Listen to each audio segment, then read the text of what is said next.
All right, guys. So we're on to the spoiler season. If you don't, Spoiler section. I don't care.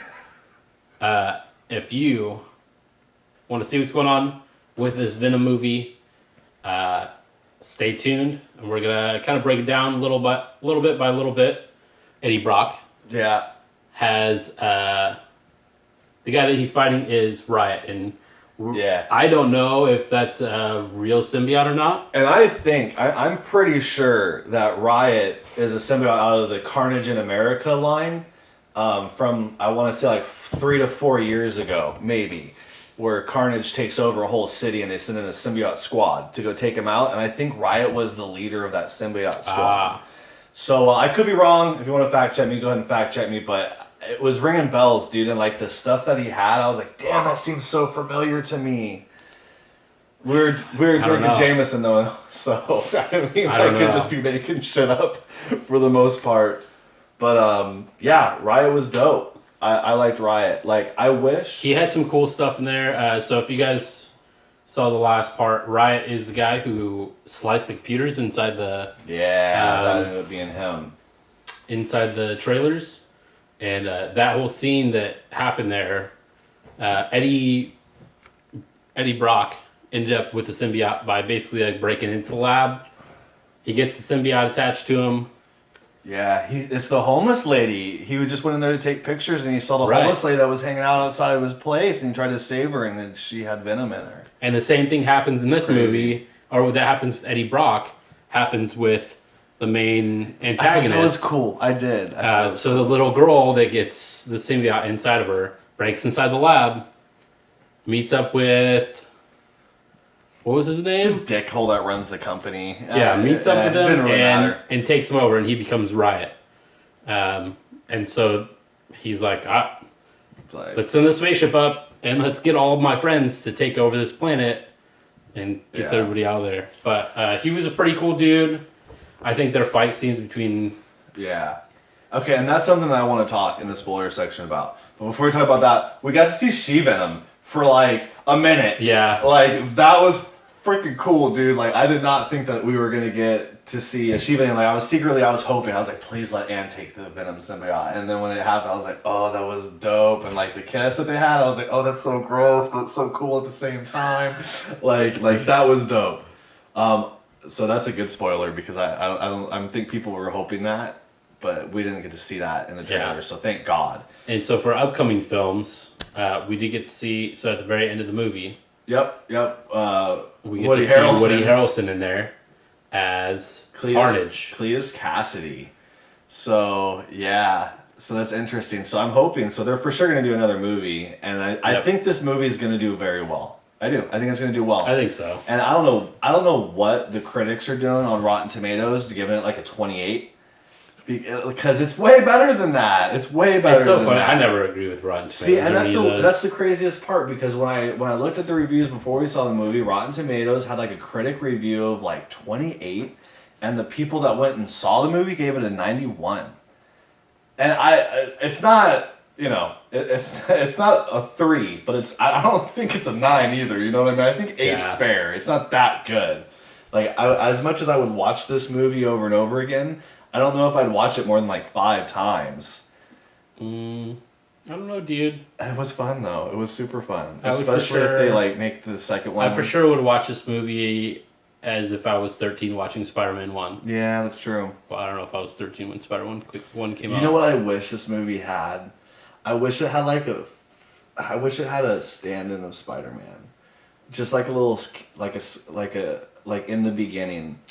When he was like trying to, I wish Spider-Man would have just shown up. I know they can't because of the rights, because of Sony and everything, but like I wish that could have happened. Cause it felt like it was like, to me, I felt like it was missing. I think maybe I'm confused on this, but in the last Deadpool movie, was there not something about Venom? I was so high on Deadpool 2. I don't remember that movie at all. Or was that whenever it got spoiled that he was going to the other? Yeah, I'm not going to be able to help you with Deadpool 2. I don't remember. I was jacked on. I don't even really remember watching it. I remember the X Force like all dying. That's basically the only part of that movie I remember. I'm pretty sure he fell asleep during that movie. But okay, so plot wise, I did have an issue with so we have this guy who runs the life program business, whatever, right? And the symbiote takes him over, and he's like, "Oh, sure, let's go get all your friends and take over the world. And I'm gonna be part of it, right?" And he's like, "Oh yeah, you will be part of it. I'm right. Listen to me." And he's like, "All right, cool, let's go."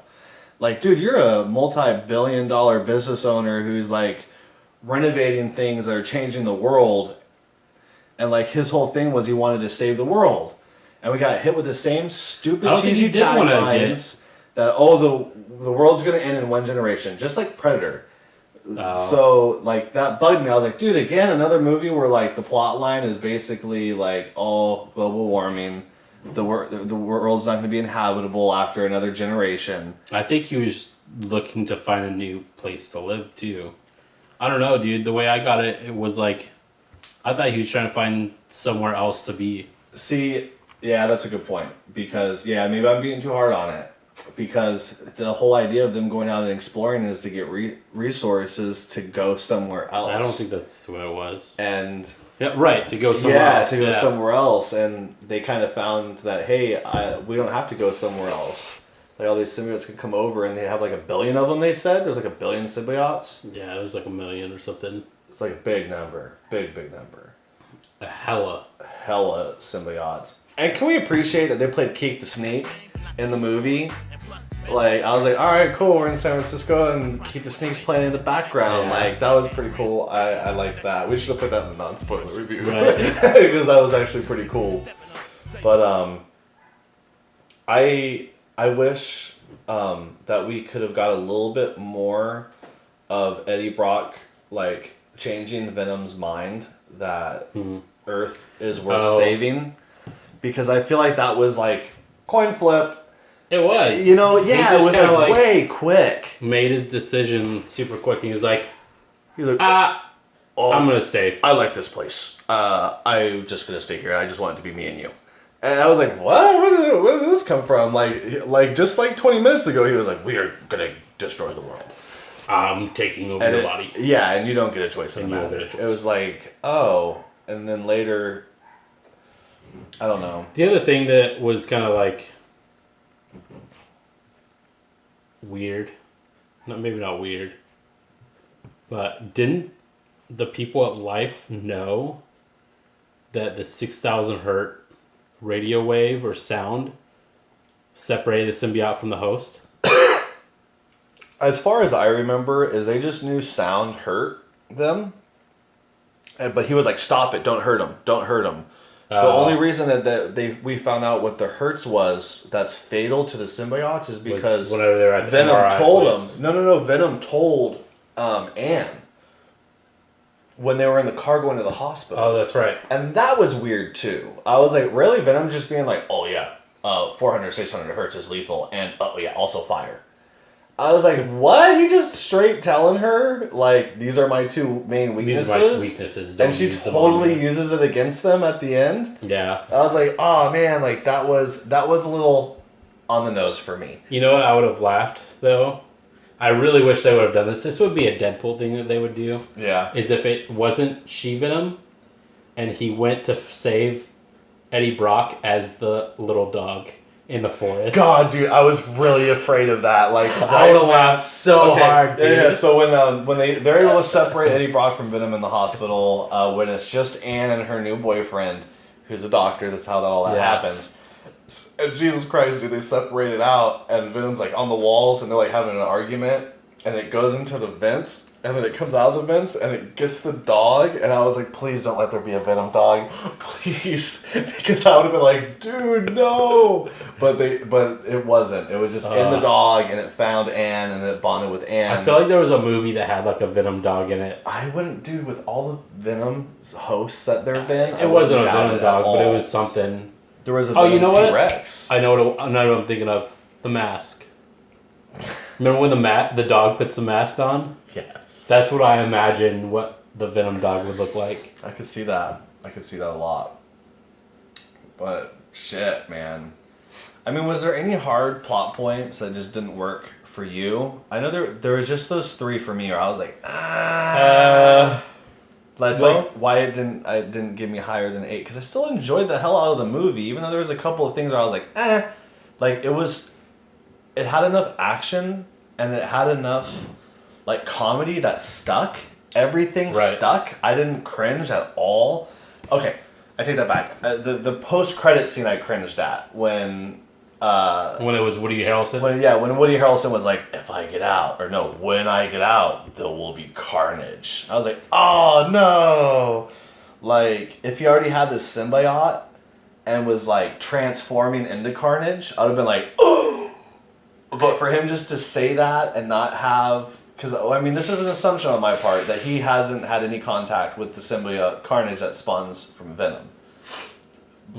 But like, so right now it's cringe to me, okay?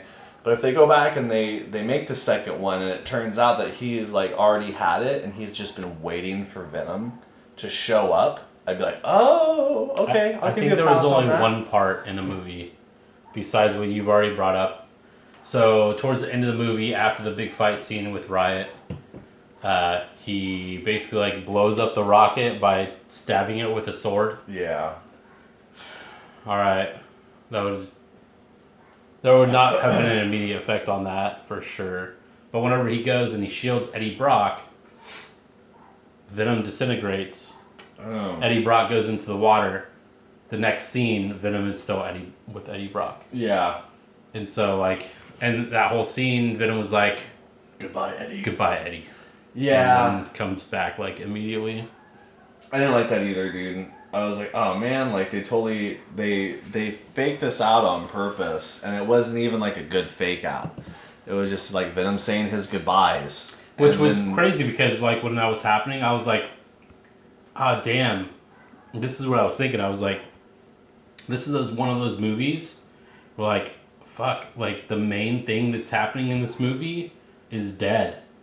And I was like, fuck, I wish it would have stayed. That would have been ballsy as fuck if that's what they would have done. When it was happening, I was like, fuck, dude. Like, they just clearly put it out there like, fucking Venom's dead. I was like, this is one of those movies that I wish it was kind of a happy ending. And then the next scene came on, and it was Venom with Eddie Brock, and I was like, yeah, all right.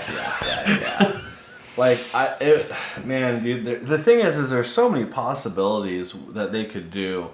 But I mean, I was hoping as a comic book reader that they would have just done anti-Venom.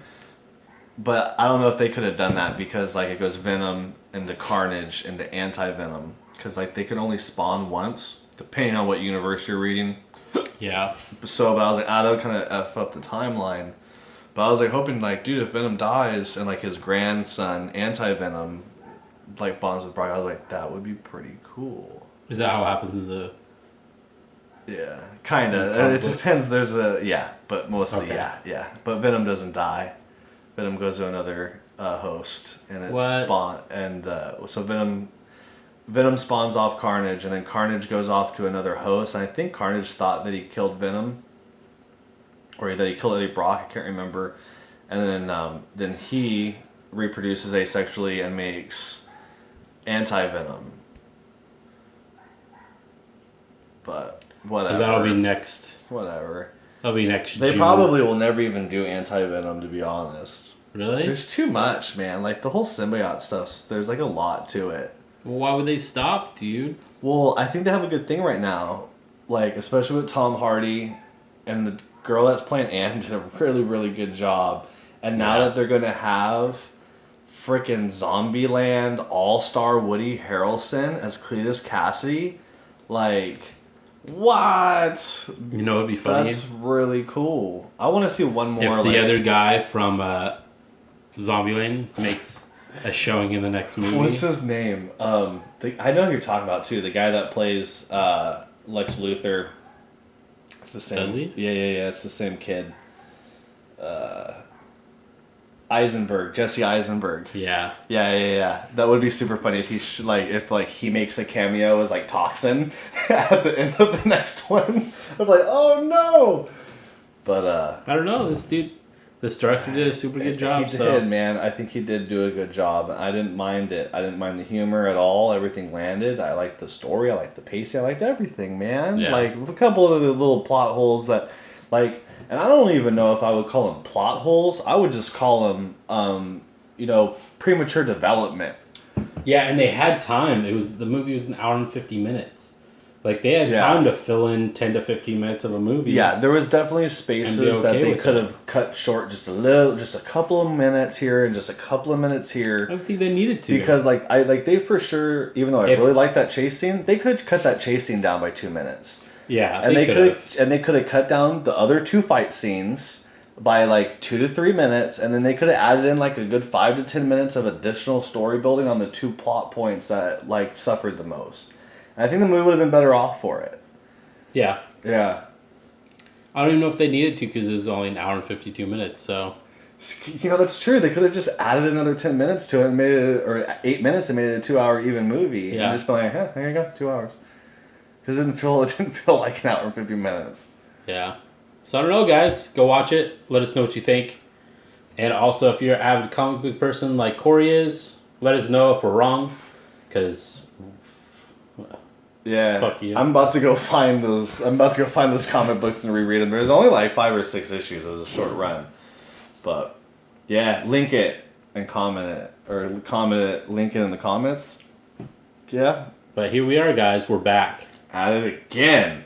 Like, comment, subscribe, and let us know what you think. We'll see you guys next time. Adios, muchachos.